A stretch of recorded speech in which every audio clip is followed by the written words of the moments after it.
Welcome to our channel. Today we how to update Redshift column encoding for better compression, detailed guide step by step clearly. Start by connecting to your Amazon Redshift cluster using your preferred SQL client. Execute the command to identify the current column encodings in your target table. Use the analyze compression command followed by the table name to get recommendations for column encodings.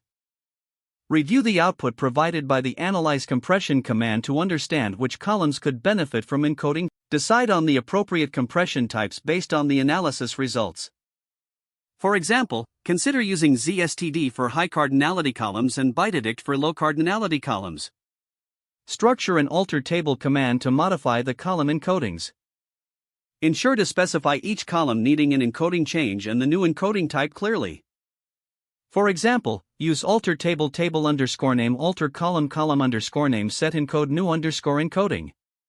Run the alter table command to apply the changes.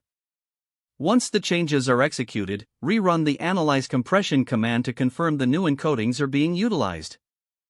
After updating the encodings, rerun any relevant queries to benchmark the performance improvements. Monitor your database storage and query performance to ensure the changes have the desired effect over time. Document the changes made for future reference and potential audits. Regularly review your database schema for opportunities to further optimize column encodings. If the page does not load, refresh the browser or try again in a private or incognito window. Make sure you are using the correct email address, then retype it carefully to avoid small typos. If your password is not accepted, use the reset option and create a new strong password you can remember. Check your spam folder for verification or security emails, then complete any requested confirmation steps.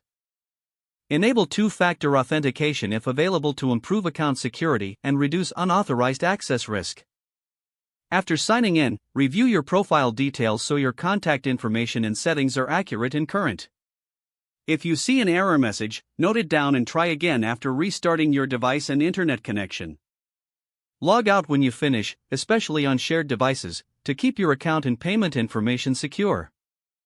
If the page does not load, refresh the browser or try again in a private or incognito window. Make sure you are using the correct email address, then retype it carefully to avoid small typos.